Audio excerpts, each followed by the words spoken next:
Good morning, guys. This video is going to be focused on the first game of Vitality versus Giant X. Kind of curious to see how this series generally progresses, but especially the first game, just because Vitality is by and far the best team in LEC right now. They're laning really well. They're playing well together as on top of that. And Giant X is having a good start like last split. Of course, they did fall apart over time. But the fact that Vitality is still continuing to kind of grow into their team is kind of spooky because their top laner is extremely good. Humanoid is showing up. If their bot lane gets their stuff together, and Linkus has also gotten his shit together a little bit more too, that's a problem for the league and for everyone to deal with. But also, it is technically a great problem to have because it levels up the entire league, right? Because for the most part, it's just been G2 and KC with some little guys like Navi and whatever just kind of slowly getting there. So, the comps that we have going into this, if it shows them, so I can actually write it out. Great, okay. So, this is already extremely interesting. We have a Quinn into Renekton. We've seen a lot of options like Vayne as well being played into Renekton to overtake big time. And there are some teams, like if you look in LCS, that if they play against Morgan, they'll specifically draft, like they did it with Photon with Dignitas, and Dokla did it against Morgan as well, that if you have a rather good player, sometimes you will draft very aggressive laners, right? That like just are hard counter matchups for lane specifically. And so he chose Quinn for this matchup. And you know, I don't know if Giant X just always picks the same stuff for Lot, and Lot can only play bruisers. But it seems like they did not have a game plan to try to do what those teams do to not go, which is probably the better thing to do. So this is like a hard-winning matchup. If the Nilly does not help top lane, it's going to be really bad. They have Cassio to Ryze. It's kind of like a handshake. Obviously, Ryze hasn't really received any nerfs, so he's still a very good pick. But Cass has gotten buffs that have really helped elevate herself to be more, well, generally pickable. The only problem is that she's playing into Nidalee and Varus, who can play at range. So the Renekton is like slightly a dead pick. She does play decent into Ryze, but these two are pretty annoying, especially the Bard. And so in order to curb that out, they have a very strong bot lane with at least Caitlyn. And so if these guys overtake, these guys get annihilated. You have an even matchup. He can annihilate her, and that kind of just leaves like this isolation to work, right? That's pretty much what they're depending on. So I like that the team that lanes well is picking for lane, because if they win out, I don't think there's much Giant X can do.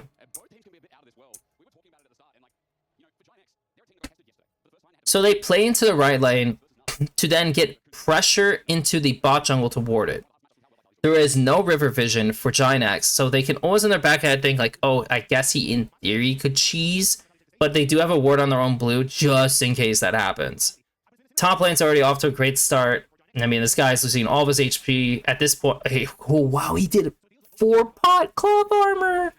Oh my god, I haven't seen that in so long. So, by the way, by him doing that, basically this means that if he effectively gets a terrible buy from his like first base, he's kind of screwed, because like he, unlike D Shield, you know, it's still gonna give you the HP and the regen, right?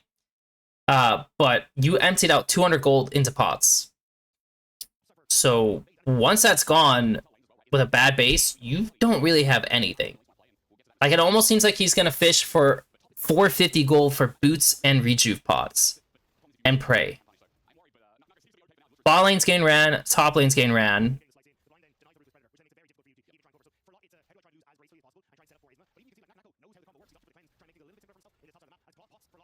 So the Bard cheats away, so they have some priority, and also the Ryze does get pushed first. So they have 3 people into river, but the Varus is second. They also have 3 people in the river, but they can zone the Varus a little bit. But if they ever walk past this zone, the Varus can play into them. So it's going to be kind of hard to do much. And so the caster's job is just to shove this. And so the Ryze has maybe, what, 5-10 seconds to just sit around. And so that's all we're doing here.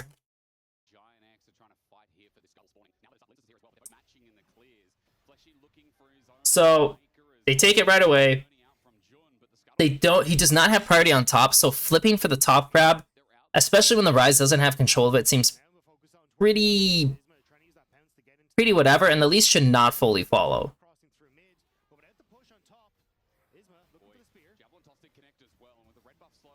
Oh, he missed. Wow. This is actually kind of interesting that they're able to make it work still, though, because to me, if the least follows, the Caitlyn will suffer a little bit, and it gives relief to Noah. Personally, I guess it would have to be on Quinn to find a way to shift, to change this, right? So you don't have to have the need, and like the cast can just keep going. I mean, the wave is like so awkward. The wave is pulling out.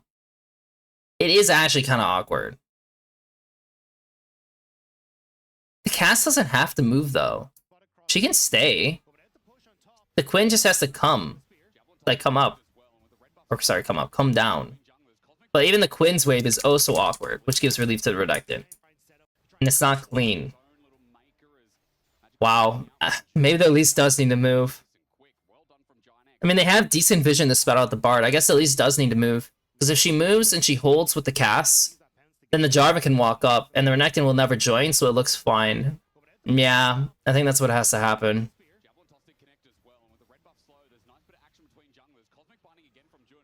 Because the Quinn is starting to shift now. But like I said, it does give relief to Renekton, which is something you typically don't want. So the cast could have ate a harsher trade, technically. Didn't happen, thankfully. The Renekton's gonna have decent gold, so he actually is probably getting enough to get tabbies, so it was worth the risk for what he did. He laned it well enough that he'll get tabbies, the lane will turn out to be not so bad, and we'll advance from there.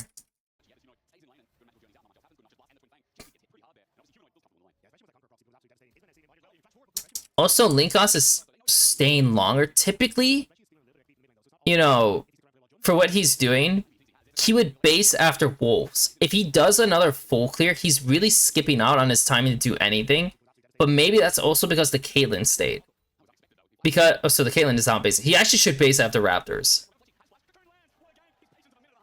He also killed Rise, which is surprising. Ooh, wow. That was actually very well played by them. And the Bard should go bot. So I guess the wave is shoving out. But the Nilly's gonna have a natural timer as well. I mean, I guess the Elise could be bot too, but it's kind of awkward. It's so awkward. I mean, they're not gonna do anything to the cast even if the Bard is there. So he's just covering to help get a crash, which the Nilly can achieve on her own. And so Jackie's ends up losing HP anyways. She does burn her flash, because like, yeah, like the Nilly shows up, right? Which, like, I mean, like, my bad as humanoid, right? But by not helping bot lane at all, like, it's a flip, right? Elise could be down there, she could be mid, whatever the case is. But Nilly's going mid anyways, so there's not really wasting too much time doing that. And so your mid still dies in this situation, despite like having some like numbers there. Your AD has to take a worse base, and the Caitlyn gets the base solo gain, and they both got solo XP, but she got like a ton of gold. And now the Jarvan gets a natural good base timer, because he's just basing with the Caitlyn, who was uninterrupted. And so the map looks pretty good for them. I mean, the Jarvan is stronger than the Nilly right now, until the Nilly just based, so now it's a little more even.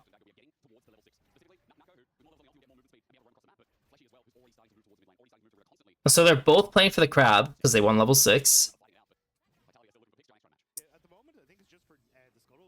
The Varus does have push over the Caitlyn right now. And that's just because they're just trying to pay like a little respect. It's actually, I'm actually curious why the Jarvan doesn't. I'm actually curious why Jarvan doesn't move through bot. Like the wave is good. Why doesn't he go through bot here? Like, I see it on my away ping, and it doesn't look like mid is... Oh, he is freezing mid. But I think he's going to be fine, because it's a Nidalee Rise. What are they going to do? The Nidalee, like, the cast is just going to throw a W, and there's no issue. I think they should play up from bot lane versus through mid lane. Because the Elise even cheats away, right? But they don't, like, now they see the Bard, right? But, like, the Caitlyn did have to give respects for a little bit. Okay, now I guess we have control through mid. But the Varus is moving up, naturally. It's not like the Nidalee 6 like, is a huge, like, difference maker. It's just... Ooh.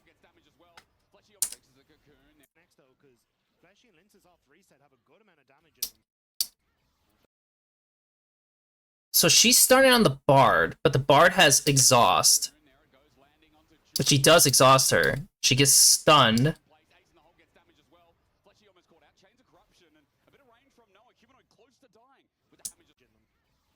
I don't know, man. Did he have to throw his cocoon? I mean, it's kind of a standoff. I'm sure if the Bard just starts throwing his Q here, this even looks kind of awkward. I mean, they have 4 people in the river. So, like, they really don't want to take a fight.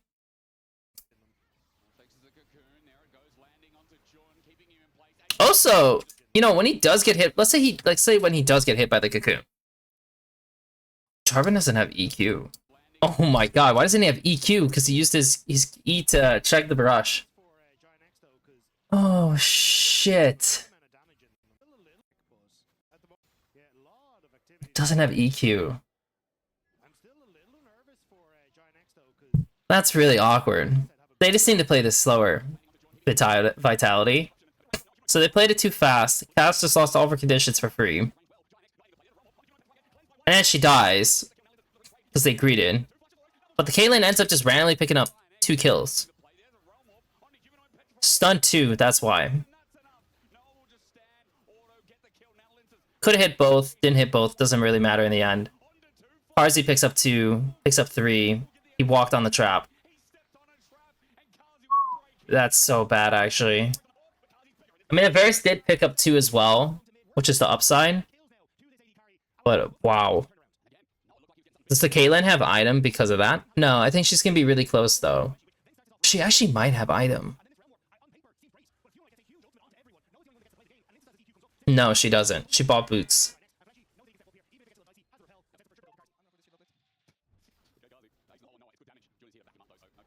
She's very, very strong.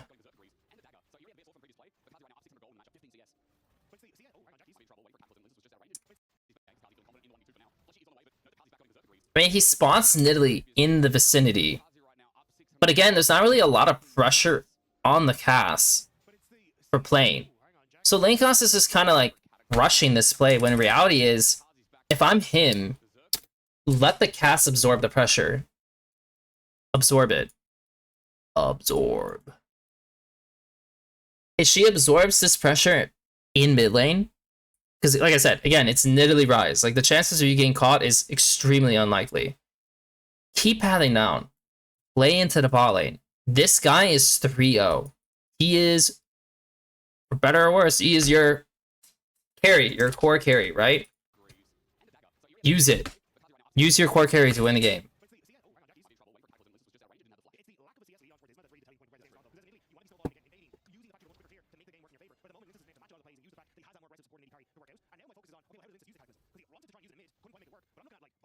She's going to come back with good conditions. I can see that the Jarvan might feel the need to base, but he really shouldn't. With everyone set up, he really shouldn't. So I do like that. If you notice, Giant tries to push into the river through mid. Because, yeah, bot lane's doing really well. Or doing really bad. But if Jarvan just, like, instantly goes for it, like, they do need to back up. Unless they can one-shot someone, like, it's gonna get bad. That was a nice pick. I mean, they get the full grubs as a return play. Technically, the Nidalee could try to play onto the Quinn. But the Quinn is probably pretty slippery, especially because he has Flash and Cleanse. So, Jackie just goes for it. Beautiful. Honestly, really well played. And if you notice, the Renekton CS is like pretty damn good. Like until Quinn gets like her item, it kind of negates a lot. So the Renekton is chilling big time.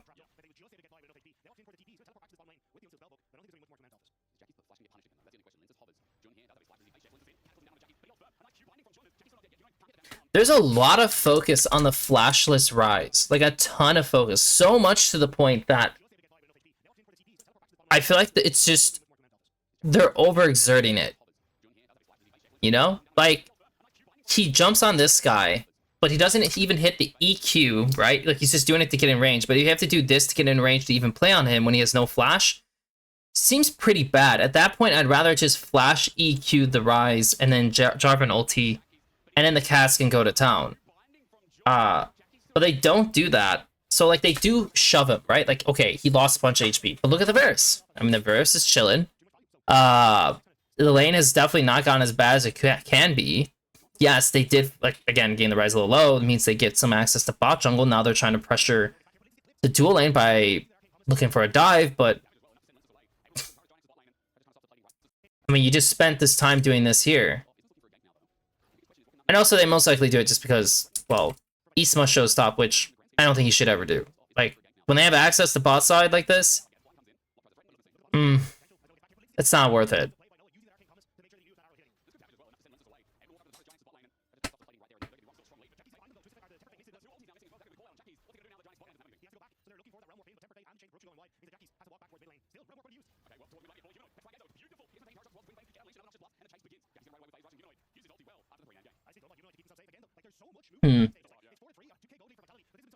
They are putting a lot of pressure on the cast.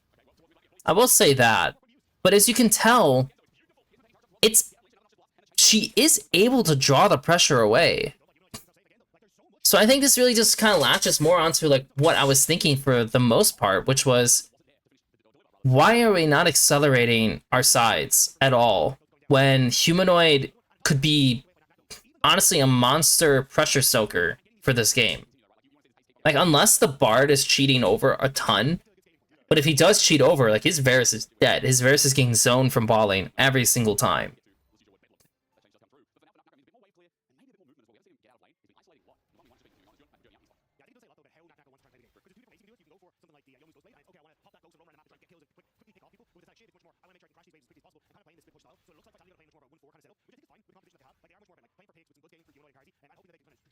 I don't know. If the Caitlyn has setup on this does not seem like the most enjoyable drag contest. Ooh. Actually, it... Wow. No, I was going to say the only thing that could change this is if they somehow got poke damage. Jackie's also just baited out Kassar, which well played by him. They actually just took Dragon straight up from just playing at range. Wow. Well played. Actually, very well played. And also well played to Lot in this game so far.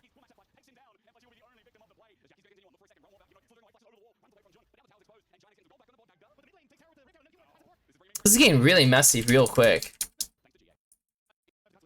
Because, like, once they lose out and the Jarvan went top for Herald, your goal on bot lane? No, this is just too much. Because your goal in bot lane is to just defend the play, right? So they push the Bard out a little bit. Obviously, if the Bard ends up hitting the R, you kind of have to flash away. So losing your flash to do that, not good at all. Then they play into you. And so, like, we're kind of creating a situation which is not very kind. Okay, the play ends. Great. Let's relax. Humanoid instantly starts pressuring, and then they go for another play. And I think that is just... The first one is already quite a bit. The second one is, like, way too much. Like, at least with the first one, it's like you're kind of baiting them a little bit, right? Again, there's some deep risks to it, which I would probably advise not to do. And you see the reaction by Vitality is to, okay, let's go mid. Because, like, if they're going to do this, like, you know, we can push this guy out. And he does live. Miraculously, somehow Noah lives that. But they get 3 plates. 3 plates. Situation resets. Quinn used her TP, got nothing. Renekton has not done any interactions, but again, he's a very good spot.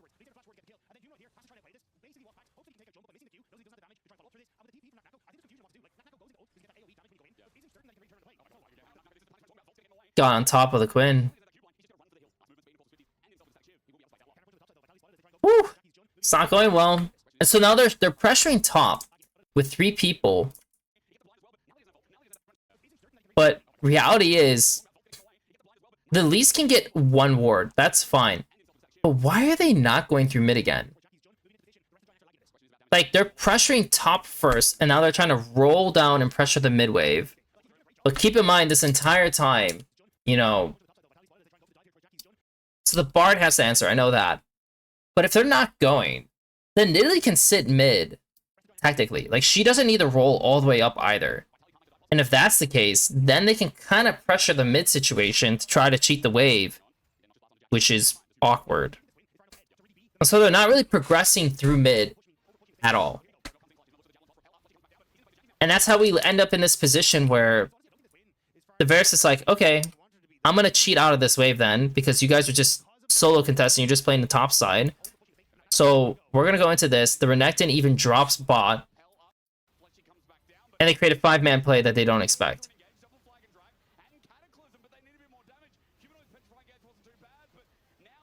He had the flash for it though. Not worth it.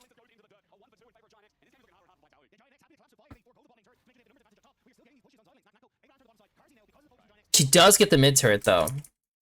I wonder if this could have turned out better because it's only 3 people. Noah doesn't have Verisar. I wonder if that's the problem.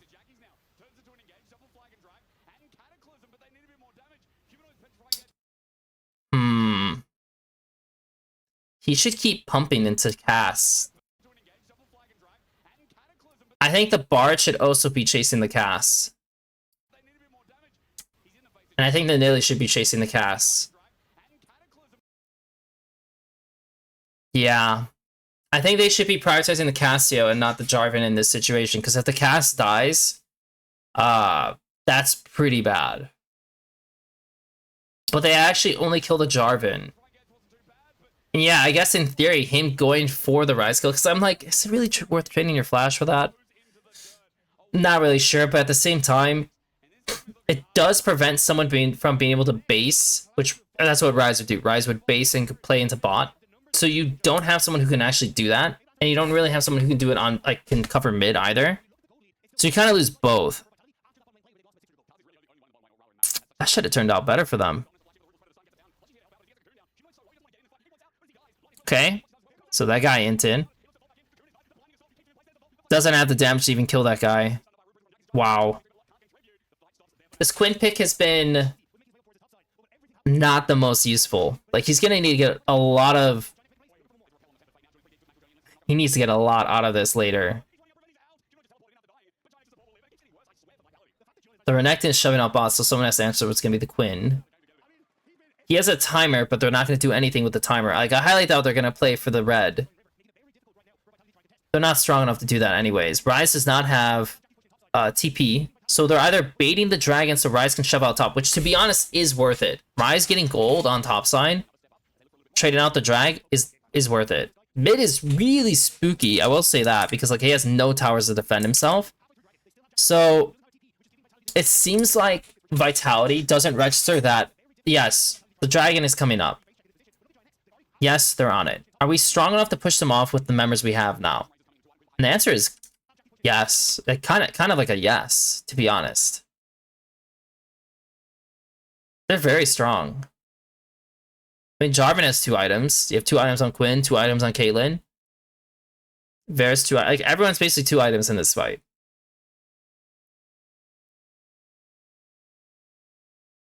Maybe the only thing the only thing I can imagine that would spook them is that the Renekton is pretty tanky into their champions.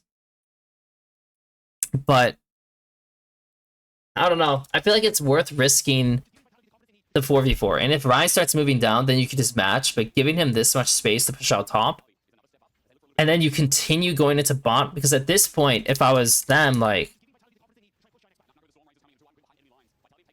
I feel like the Quinn should just base and go top because he's so fast. And the cast takes over bot. Because I highly doubt they're going to ever play for Baron in the next 4 minutes.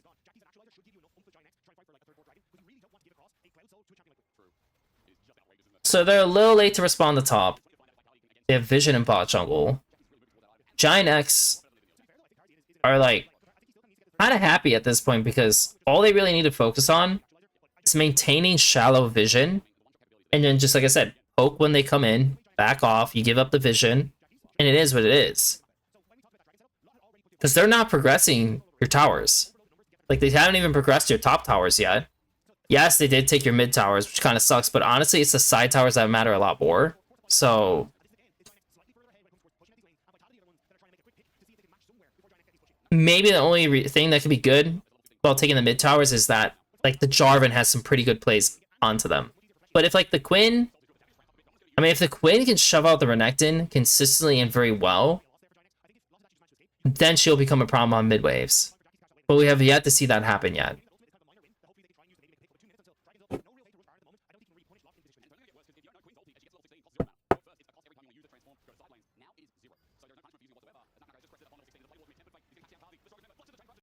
So they're the first team to make a play on mid.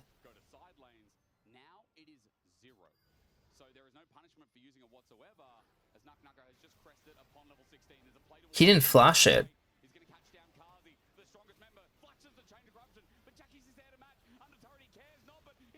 Oh. Yeah, the Quinn eat him, so he stopped the realm warp from working. But looking at this play, so the cast says TP. If you notice what Vitality did, so they got vision on top side, right? Like they do have to retake a little bit. So they retook. The Quinn was helping, comes back bot, gets his ulti. Okay, fine. Quinn keeps pushing. Quinn doesn't actually have like strong vision on bot yet, so he waits for Elise. Then he can push again. So the wave is successfully shoved, which gives him a timer on mid. That's what he's looking at. He has a faster timer on mid. The cast is going to keep going. The Jarvan is around mid. The Renekton is not going to play the next wave, so they can go into this. The Dragon's up in 138. I don't know if Barn ulti will be back on the time, but I'm definitely okay with them sending it. So I think this first look is good. I think this is good. He should not instantly Barisar, personally. He can literally throw his E out, and that's good enough, to be honest.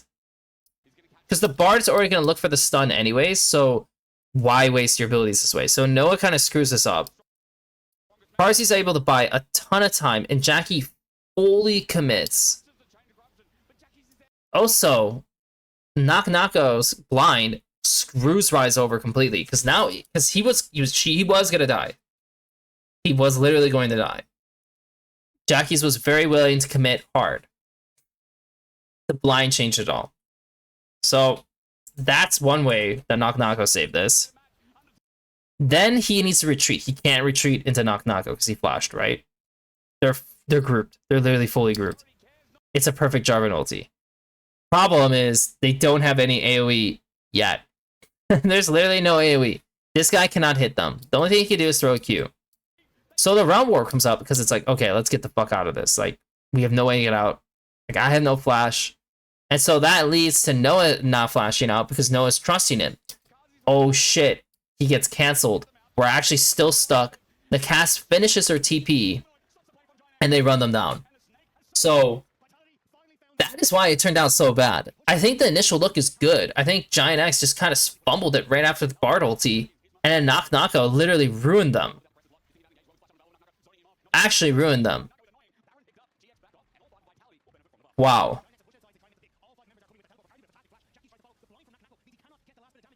Very well played. Very well played.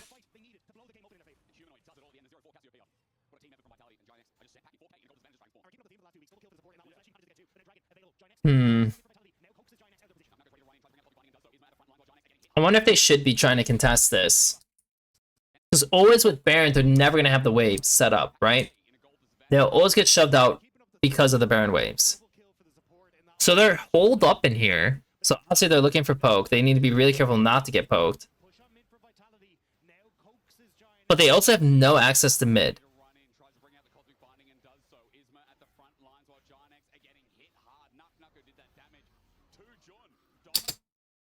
No flashes on the carries. All these damn traps. I mean, like, he actually stole it. Hilariously, he actually stole it.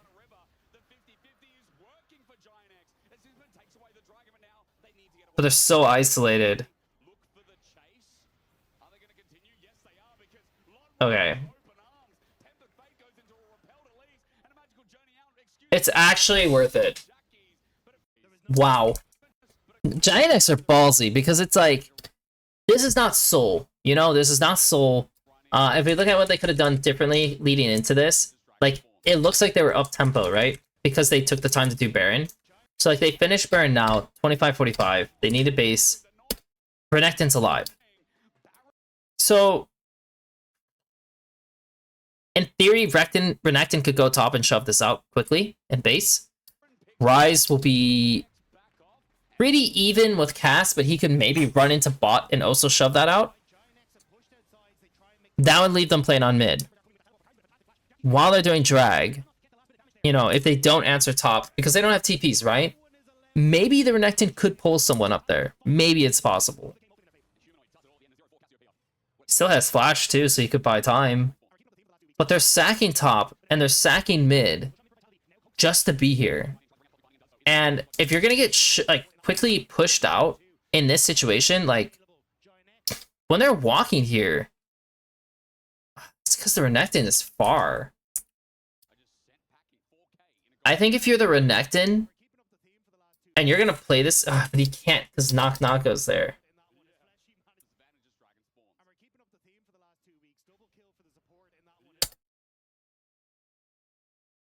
This sucks. This is so awkward. I don't know what they do. Because as a Renekton, he wants to walk around. But if he does run into the Quinn, he's going to get screwed.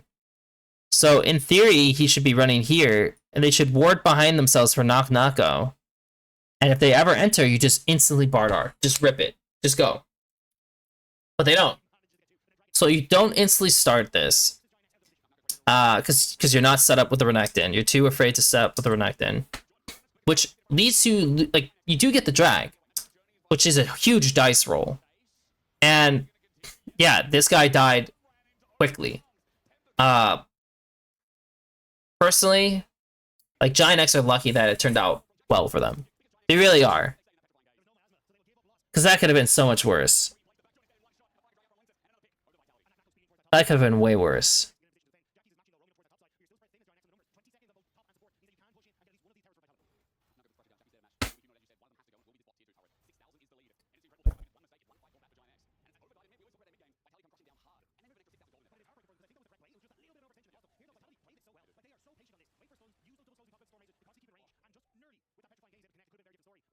It's a very close game, though.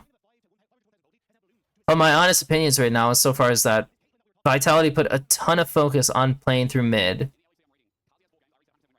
And like I said, I've repeated this a lot, but they put so much focus on mid that they forgot that they can snowball hard through bot in their top lane and use cast to buy time.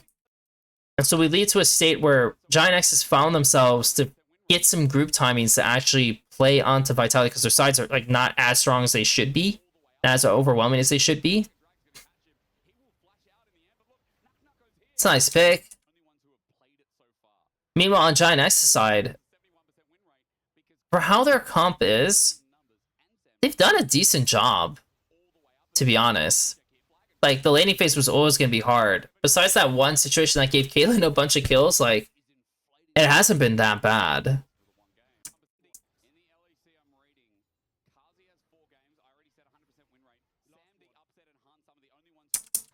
So the Caitlyn is... Okay, there's like a couple issues I have with this setup, by the way. So, is the cast staying?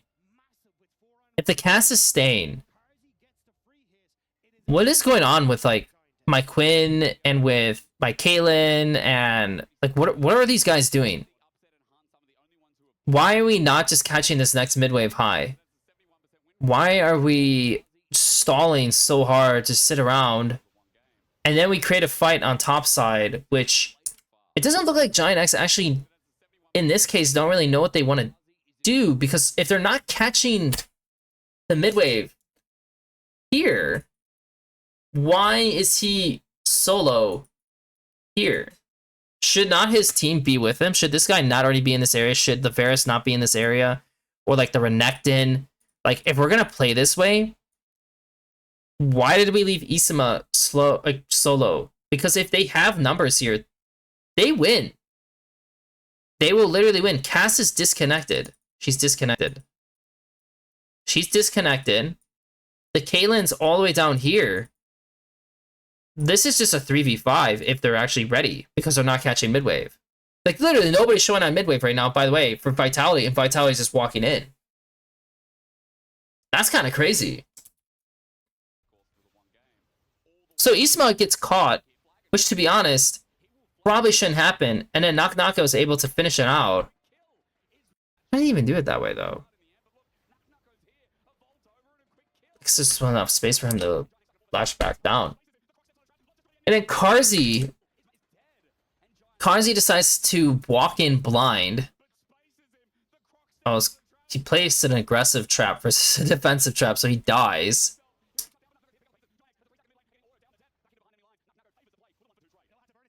But they got a fat shutdown.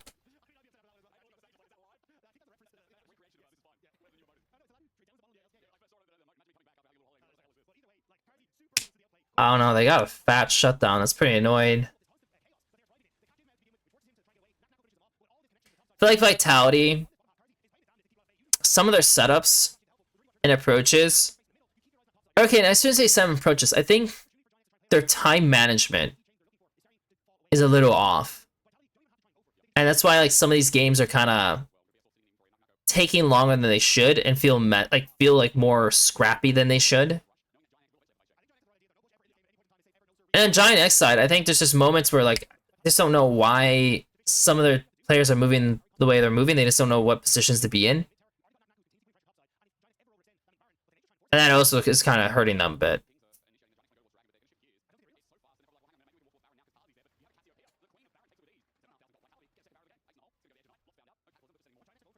So they're sacking.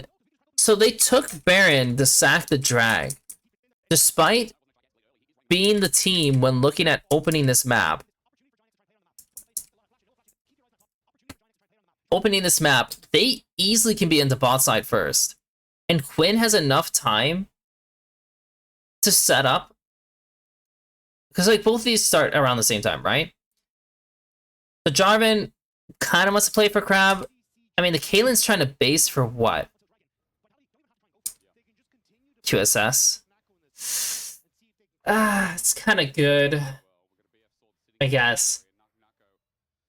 Maybe it's fine the way they do it. But if they're going to do this, they can also keep the Quinn top. And the Elise could have already based to go into bot side. So, like, she could have based. Based, gone into bot side, get vision, and you can swing this way so the Cass gets CS too, right? And the Quinn up keeps top because she has good vision. And that way you can seesaw between these two lanes. But the way they play it is they strong arm top side and never reapproach bot. Which means that for Giant X, like, yeah, like, we can just go and take the drag. Obviously, they also have to consider, can we go and contest the Baron? Not exactly. So your mindset becomes, do we have enough wave clear to stop them from taking our base? And they might. Of course, if the Quinn strips the tower now, that's pretty bad.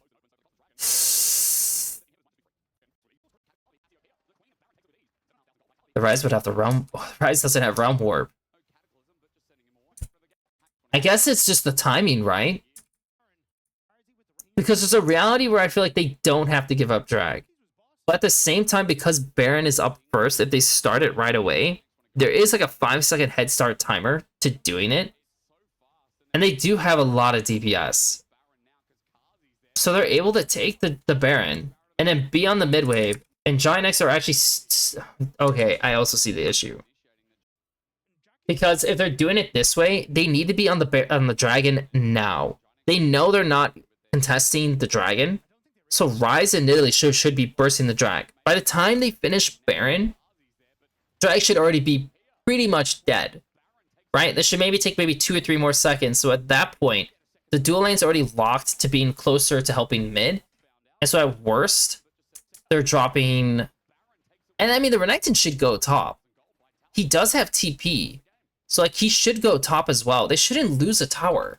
Giant X, this is why I say, like, when it comes to like positioning and also managing time, because time management on Vitality side ended up being good, despite you gave a drag, but you did get Baron, and then you're quickly advancing on the map. And in Giant X, they wasted too much time on how fast they should do the dragon, which in turn leads them to, well, losing their base, which when they shouldn't. And the second they lose the base, I mean, yeah, the game's over. And so they lost. Huh. Interesting. For me, for this game,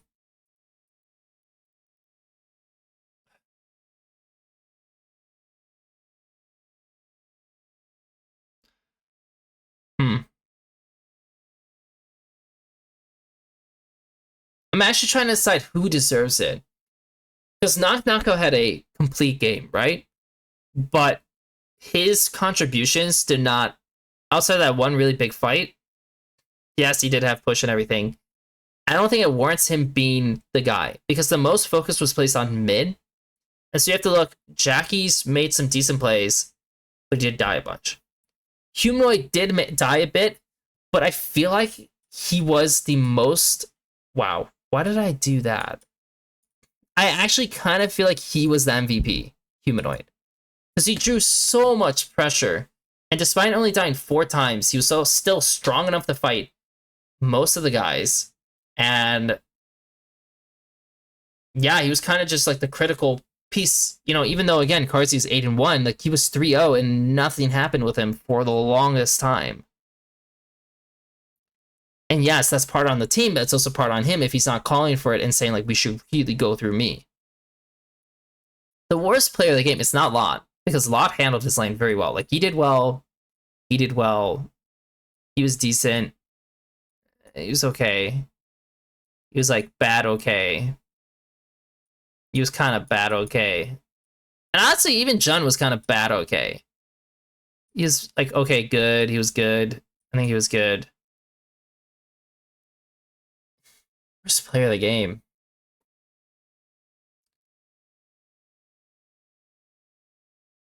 This is also a tough one. Like I said, it's for sure not Lot. It's not anyone on Vitality. I actually it has to be someone from bot lane.